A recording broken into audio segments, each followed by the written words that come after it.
दोस्तों नमस्कार। नेता बचाएं या पार्टी बचाएं, यह सवाल तो पहले भी था, यह सवाल आज भी है।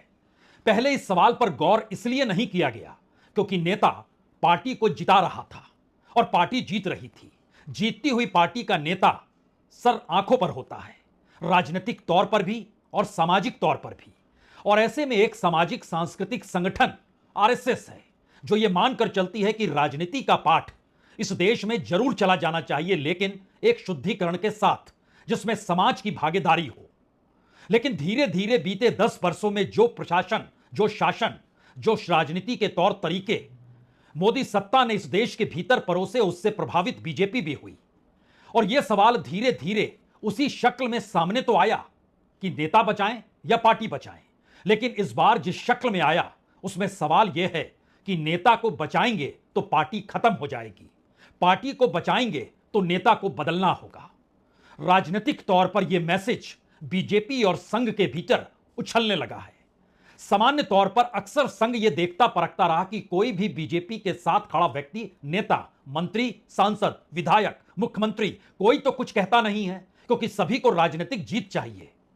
और इसीलिए जिन सवालों को संघ उठाता था वो सवाल उस राजनीतिक शोर में दफन हो जाते थे। लेकिन अब सवाल तो कुछ और हो चला है। नेता, मंत्री, सांसद, विधायक यह तो राजनीति करते हैं और यह तो अपने नेता के सामने दबे हुए रहेंगे ही। लेकिन इस देश का वोटर, इस देश का वह वोटर जो पीढ़ियों से आरएसएस के साथ है, इस देश का वह वोटर जो जनसंघ के दौर में भी सक्रिय था और बीजेपी के दौर में भी सक्रिय रहा। लेकिन फिर ऐसा क्या हो गया कि इस बार हरियाणा में वोट डालने के लिए वो घर से बाहर नहीं निकला। पिछली बार की तुलना में सिर्फ 1.5% वोटिंग कम हुई। लेकिन बड़ा सवाल यह उठा, जो नए वोटर निकलकर कांग्रेस को छोड़कर बीजेपी के साथ आए, अगर पुराने वोटर जो बीजेपी के कट्टर वोटर रहे हैं वह निकल आते तो ऐसी स्थिति ना होती जो कि एग्जिट पोल में नजर आ गया और सार्वजनिक तौर पर सबके सामने उभर गया कि दरअसल स्वयंसेवक भी घर में ही रहा और इलाके दर इलाके, खास तौर से शहरी इलाकों में जो हालात हैं, जो परेशानी है, जो मुश्किल परिस्थितियां हैं, इनसे दो चार राजनीतिक सत्ता तो होती नहीं, लेकिन वोटर तो होता है और वोटर को उसी समाज में रहना है।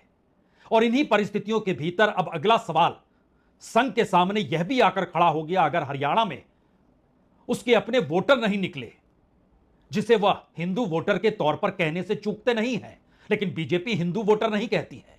बीजेपी तो हिंदुत्व का नाम लेकर तमाम वोटरों को साथ रखना चाहती है। और यह सवाल अब महाराष्ट्र की दिशा में अगर बढ़ गया तो महाराष्ट्र में इतनी बुरी गत हो जाएगी, क्योंकि महाराष्ट्र की राजनीति में 2 दशकों या 3 दशकों के बाद बीजेपी चुनाव मैदान में अपने बूते होगी, शिवसेना को तोड़कर अपने बूते होगी, एनसीपी को तोड़कर अपने बूते होगी और टूटी हुई शिवसेना और टूटे हुए एनसीपी को साथ लेकर चल रही होगी। यह मनोविज्ञान वोटरों को रिझाएगा नहीं। और अगर महाराष्ट्र के भीतर स्वयंसेवक घर से नहीं निकलता है, जैसे हरियाणा में नहीं निकला, हरियाणा के भीतर गुरुग्राम का इलाका हो, फरीदाबाद का इलाका हो, यहां तक कि रोहतक का इलाका हो और सिरसा का इलाका हो, और बात अगर और आगे बढ़ाइएगा तो इस दायरे में झज्जर भी आएगा और इस दायरे के भीतर पानीपत भी आएगा, कुरुक्षेत्र भी आएगा। तो क्या कुरुक्षेत्र और क्या पानीपत, युद्ध की तमाम परिस्थितियां तो बीजेपी के भीतर है। और अगर वोटर इस शक्ल में बोलने लग जाए कि हम आपको वोट देंगे नहीं, और ऐसा नहीं है कि हम आपको वोट नहीं दे रहे हैं तो आपके विपक्ष में खड़े कांग्रेस को दे देंगे, जी नहीं, ऐसी परिस्थिति भी नहीं है। क्योंकि वोटरों के सामने जो कि बीजेपी के साथ हमेशा से रहा, उसके भीतर अभी भी यह सवाल है कि कांग्रेस हिंदू के खिलाफ है, इसीलिए वो वोट नहीं देंगे। उनके जहन में अभी भी सवाल है, क्या वाकई कर्नाटक में गणेश जी को शिक्षों के पीछे रख दिया गया, यानी ताले लगा दिए गए, उनको वहां बंद कर दिया गया, जिन मूर्तियों को लेकर कार्यकर्ता सड़क पर उतरे थे। जिन सवालों के आश्रय आरएसएस का वोटर या बीजेपी का वोटर घूमड़ता है, उसमें कांग्रेस फिट बैठ नहीं रही, यह तो सही है। लेकिन अगर ऐसी परिस्थिति आ गई कि बीजेपी का अपना वोटर ही उसको साथ देने को तैयार नहीं, तब क्या होगा? यह एक ऐसा सवाल है जिस सवाल का जवाब संघ के पास नहीं है और उसे तय करना है, नेता या पार्टी। और अगर नेता को लेकर वैकल्पिक परिस्थितियों को देखना है तो 1-2 नहीं, 3-4 सवाल इस वक्त बीजेपी के भीतर और आरएसएस के भीतर घुमड़ने लगे हैं। इन 4 सवालों का जवाब बीजेपी के भीतर बैठे हुए वह लोग चाहते हैं जो रणनीति बनाते हैं, जो ताकत देते हैं कार्यकर्ताओं को, जो प्रोफेशनल वर्ल्ड में कहीं ना कहीं संघ से जुड़े रहे पुराने दौर में और इस दौर में वह तकनीकी युग से जुड़े हों या फिर आंकड़ों की दुनिया में अर्थशास्त्र को संभाल रहे हों, ऐसे लोगों की भी कतार है जो जान रहे हैं कि इस देश की अर्थव्यवस्था इस देश के लोगों के अनुकूल नहीं है, सवाल सिर्फ मिडिल क्लास का नहीं है। और इन परिस्थितियों के बीच भी अगर बीजेपी यह तिलिस्म खड़ा करती चली गई कि देख लीजिए हम जीत जाएंगे, और अगर हरियाणा ने संकेत दे दिए तो फिर महाराष्ट्र के संकेत तो बीजेपी के भीतर एक ऐसा बवाल खड़ा कर देंगे जिसमें संघ को सोचने का मौका ही नहीं मिलेगा कि नेता को बचाएं या पार्टी को बचाएं, क्योंकि जनता, उनके भीतर की जनता खुद ब खुद खड़ी हो जाएगी। शायद यही वो वजह है जहां पर पहली बार 4 सवाल, सुन लीजिए इन 4 सवालों को, उसके बाद बात आगे बढ़ाई जाएगी। पहला सवाल तो यही है, क्या बीजेपी के अध्यक्ष को लेकर अभी भी आरएसएस कहीं ऐसा तो नहीं सोच रहा है जो नाम मोदी और शाह की टीम देगी यानी सरकार देगी उसी नाम पर मुहर लगा देंगे? ऐसा बिल्कुल मत सोचिएगा। दूसरा सवाल, जिस तरीके से राज्यों के मुख्यमंत्रियों को बदला गया और इस तरीके से लाया गया कि वहां के जेन्युइन उम्मीदवार जो मुख्यमंत्री बन सकते थे, अगर आप किसी को हटा रहे हैं, चाहे वो वसुंधरा राजे हो, चाहे वह शिवराज सिंह चौहान हो।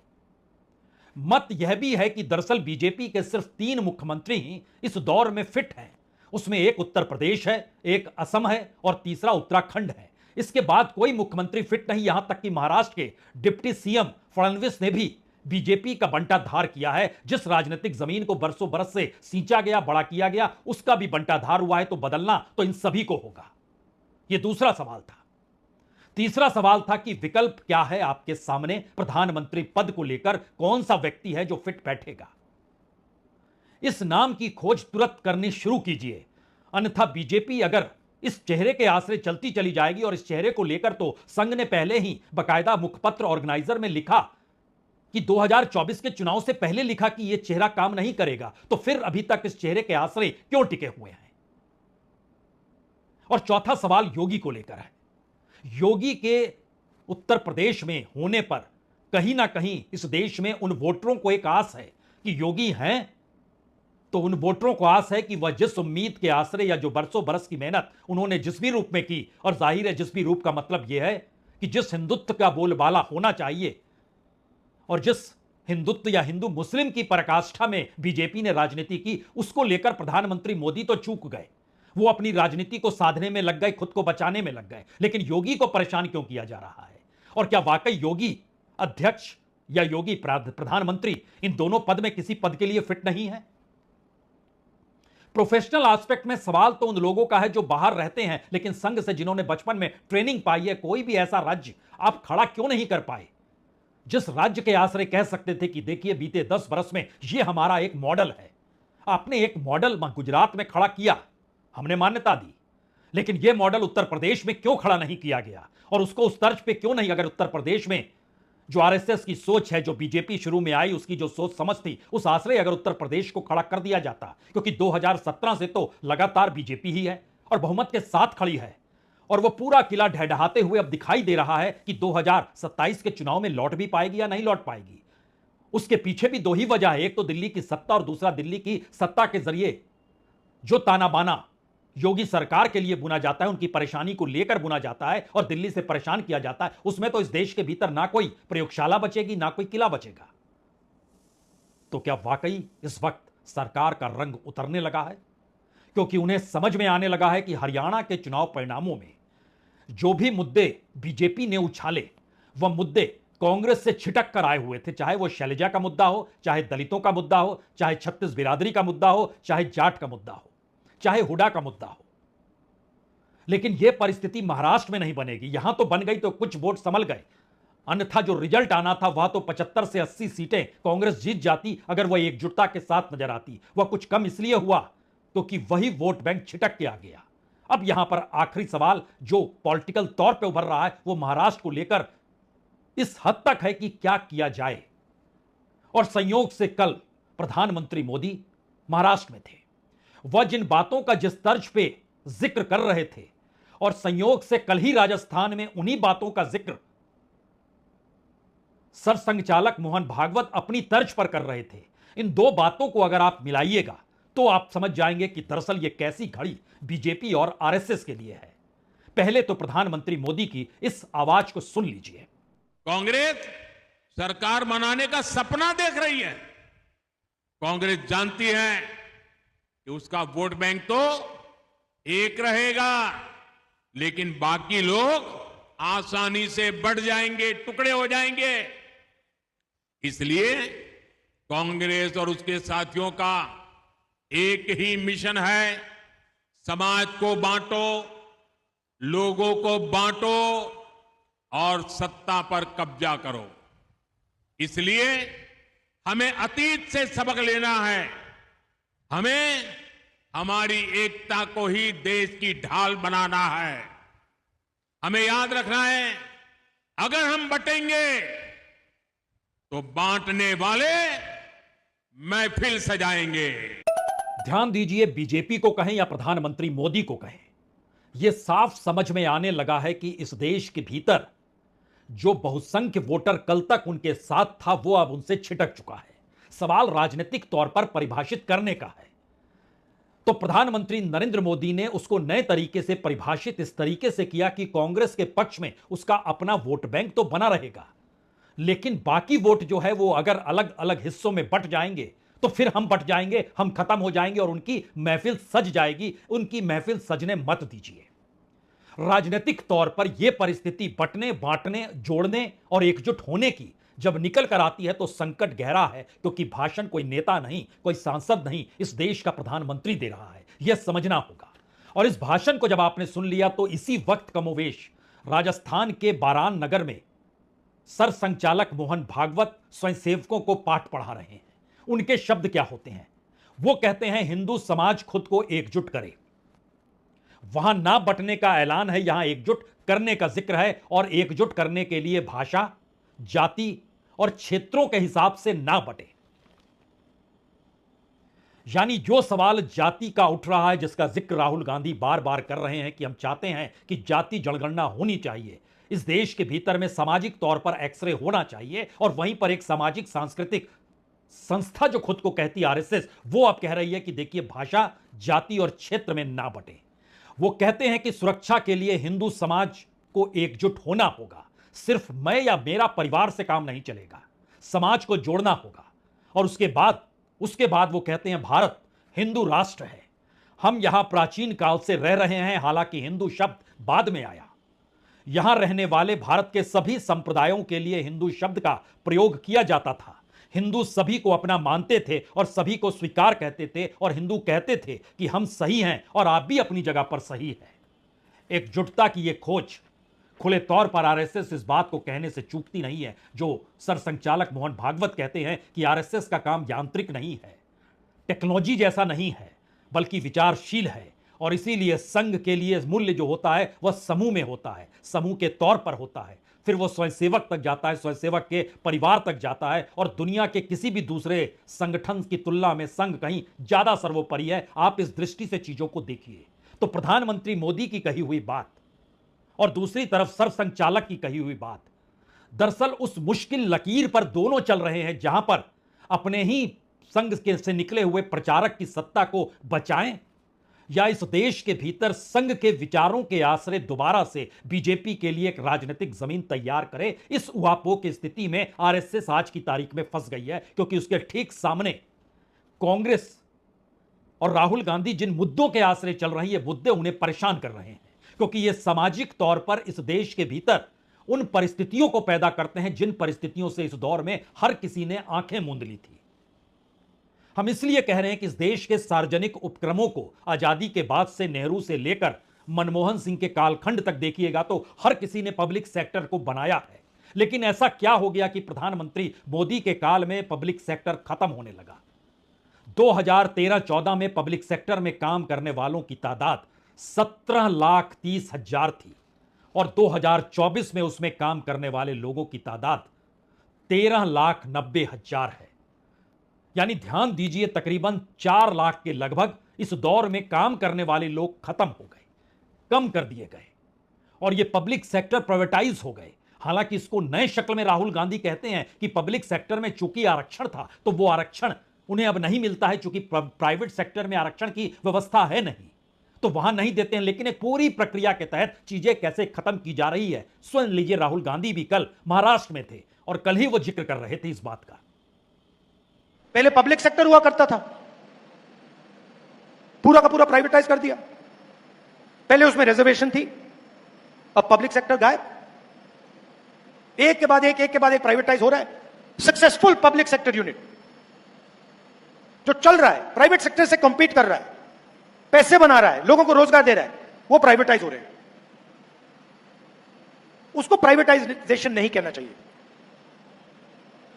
उसको डी रिजर्वेशन कहना चाहिए कि आपने उसको वहां से रिजर्वेशन हटा दिया, डी रिजर्व कर दिया और आपने रिजर्वेशन हटा दिया। तो अब सवाल उठता है कि सालों से आरएसएस और बीजेपी ये काम कर रहे हैं। राहुल की बातों को अगर आप शुद्ध तरीके से राजनीतिक तौर पर भी लें तो उसका सबसे बड़ा मैसेज तो यही है कि इस देश के भीतर जाति की राजनीति या सोशल इंजीनियरिंग के शगुफों के आश्रय जो भी राजनीति अभी तक साधी गई, उसमें राहुल गांधी ने इस देश में एक बड़े वोटर को कांग्रेस के करीब लाकर खड़ा कर दिया, क्योंकि बीजेपी के पास इसकी काट नहीं है और बीजेपी इस दिशा में बढ़ नहीं सकती है, क्योंकि वह राजनीतिक तौर पर और सत्ता संभालने के बाद जिस कॉरपोरेट प्रेम में चली गई, उसके हालात तो इस देश की आंखों के सामने हैं कि इस देश के भीतर कैसे बेरोजगारी का आलम बढ़ा, कैसे इस देश में प्रति व्यक्ति आय कम हुई, किसानों को लागत नहीं मिल पाई, डिग्री हाथ में लेने वालों को नौकरी नहीं मिल पाई। लेकिन इन तमाम परिस्थितियों के बीच कॉरपोरेट का नेटवर्थ बढ़ता चला गया। अब इस पूरी परिस्थिति में कैसे सेंध आरएसएस लगा सकती है, उसके लिए भी यह एक बड़ा सवाल है। राजनीतिक तौर पर वो ये मानकर चलती रही कि एक प्रचारक अगर नेता बनता है, सांसद बनता है, पार्लियामेंट जाता है, तो वह संघ के विचारों को ही वहां पर रखेगा। लेकिन यहां तो प्रचारक प्रधानमंत्री बन गया और उसके बाद कॉरपोरेट प्रेम ने इस देश के भीतर इतनी बड़ी दीवार खड़ी कर दी कि दोबारा संघ है यह बताने में उसको बार बार मुश्किल हो रही है। और उन बातों का जिक्र कर रहे हैं जिन बातों का जिक्र गुरु गोलवलकर करते थे। अब समूह का जिक्र हो रहा है। जरा सोचिए, श्यामा प्रसाद मुखर्जी पहली बार जब गोलवलकर जी के पास पहुंचे कि पॉलिटिकल पार्टी बनानी है, तो गोलवलकर ने मना कर दिया कि पार्टी समूह का काम होता है, यह एक व्यक्ति का काम नहीं होता है। तो वो कलकत्ता लौट के अपनी एक अलग पार्टी बना ली उन्होंने। फिर वापस जनसंघ को बनाने में एक सामूहिकता का बोध था, लेकिन इस दौर में सत्ता भी सामूहिकता भूल गई, तो बचेगा क्या? और इस रंग के भीतर का सच क्या है? रंग के भीतर का सबसे अनूठा रंग या सबसे अनूठी त्रासदी यह है कि अब सरकार खुद को बचाने के लिए हर चीज पर पर्दा डालने को तैयार है। स्थितियां इतनी भयानक हो चुकी है कि पहली बार पार्लियामेंट की जो कमेटी बनती है, पब्लिक अकाउंट कमेटी पीएसी, उसने बुलावा भेजा सेबी के चेयरमैन को, माधवी पुरी बुच को भेजा कि आप आइए और जानकारी दीजिए जो आप पर आरोप लगे हैं, जो मैनिपुलेशन का खेल है, जो आपकी अपनी कंपनियों का जो पूरा खेल है, जो कॉन्फ्लिक्ट ऑफ इंटरेस्ट है, सफाई दीजिए। तो सफाई को देने वो आए या ना आए, उन्होंने कोई जवाब तो नहीं भेजा। लेकिन उसी पब्लिक अकाउंट कमेटी के बीच से बीजेपी के एक सांसद ने बकायदा स्पीकर को खत लिख डाला और कहा कि यह गलत काम है। और क्या शब्दों का इस्तेमाल किया, हमें लगता है पहले आज इसे सुनना चाहिए। निशिकांत दुबे जो कि केसी वेणुगोपाल चूंकि चेयरमैन है पीएससी के, और इसमें जो लोग हैं इसमें 22 लोग होते हैं, उसमें से 10 लोग बीजेपी के हैं, उनके सहयोगियों के 3 और हैं, 9 ही सदस्य हैं जो विपक्ष के हैं। बावजूद इसके जैसे ही बुलावा भेजा गया, इन्होंने पत्र लिखा जो स्पीकर को, उसमें उन्होंने इसको अनकॉन्स्टिट्यूशनल डिसडेनफुल एक्ट बताया। यानी उनका कहना है कि यह संवैधानिक प्रावधान के खिलाफ है, असंवैधानिक और घृणित कार्य किया है केसी वेणुगोपाल ने। और यह नियम कहता ही नहीं है कि उनको बुलाया जाए, क्योंकि ना तो सीएजी ने कोई रिपोर्ट दी है, ना केंद्र सरकार ने कहा है, तो आप बुला कैसे सकते हैं? अब आप सोचिए, पार्लियामेंट्री कमेटी बनी हुई है, उसके भीतर भी बीजेपी लड़ रही है, और जबकि बीजेपी की सदस्य नहीं है माधवी पुरी बुच, उस तो नियामक संस्था को देखती है और उसके जरिए लोगों के हितों को संभालना, और वो हित डावाडोल हो गए, इसीलिए वो कमेटी बुला रही है। लेकिन जिन शब्दों के जरिए जिन बातों को लिखा गया, इसमें और भी चीजों को समझना चाहिए कि उन्होंने सीधे तौर पर कहा ऐसी क्या वजह है कि यह असंवैधानिक है, गैर कानूनी है, यह अत्यधिक निंदनीय है। उन्होंने कहा कि सेबी की जो चीफ हैं बुच पर हितों के टकराव का जो आरोप लगाया गया, यह totally unconstitutional, illegal, highly deplorable act है और इसको इन्वेस्टिगेट करने का कोई अधिकार नहीं है। इतना ही नहीं, यह भी कहा गया कि भारत बड़ी तेजी से दुनिया में विकास कर रहा है, और ऐसे में अगर बुच को बुलाया जाता है तो यह लगता है कि दुनिया के भीतर जो टूल किट होता है, उससे ये खेल रहे हैं और उसी आश्रय काम कर रहे हैं। यानी भारत के विकास को दुनिया देख नहीं पा रही है, इसीलिए सेबी चीफ को आप मत बुलाइए, ये तो दुनिया के हाथों खेलने। कुछ ऐसा ही जिक्र प्रधानमंत्री ने भी किया, सुनिए जरा। आज कांग्रेस के असली रंग खुलकर सामने आ गए हैं। कांग्रेस को अब अर्बन नक्सल का गैंग चला रहा है। पूरी दुनिया में जो लोग भारत को आगे बढ़ने से रोकना चाहते हैं, कांग्रेस अब खुलकर उनके साथ खड़ी है। तो प्रधानमंत्री को कांग्रेस का रंग तो दिखाई दे रहा है, लेकिन खुद उनकी अपनी सत्ता, उनकी अपनी सरकार और बीजेपी का रंग किस तरीके से इस वक्त उतर रहा है, और उस उतरते हुए रंग में नेता को बचाएं या पार्टी बचाएं, यह संघ अगर सोचने लगा है तो परेशानी अब 3 रास्तों पर संघ और बीजेपी दोनों को लाकर खड़ा कर चुकी है। और ये तीनों रास्ते मौजूदा वक्त में मोदी की सत्ता के खिलाफ हैं। सवाल यह नहीं कि मोदी की सरकार गिर जाएगी, बिल्कुल नहीं, यह सवाल नहीं है। सवाल यह है कि सरकार बनी रहे, चलती रहे, बीजेपी कैसे मजबूत हो, इस दिशा में जो विकल्प खोजा जाना चाहिए वो रास्ता कहां जाता है। सहमति असहमति के बीच खुले तौर पर बीजेपी के भीतर से कोई नेता अगर बोल पाने की स्थिति में नहीं है, तो क्या वो हरियाणा के बाद महाराष्ट्र के चुनाव में अगर जो बुरी गत आरएसएस खुद देख पा रही है वैसा हो गया तो कौन किस रूप में निकल कर आएगा, संघ को इस बात की भी चिंता है। सवाल अनुशासन का नहीं, बल्कि अनुशासन से एक कदम आगे का है।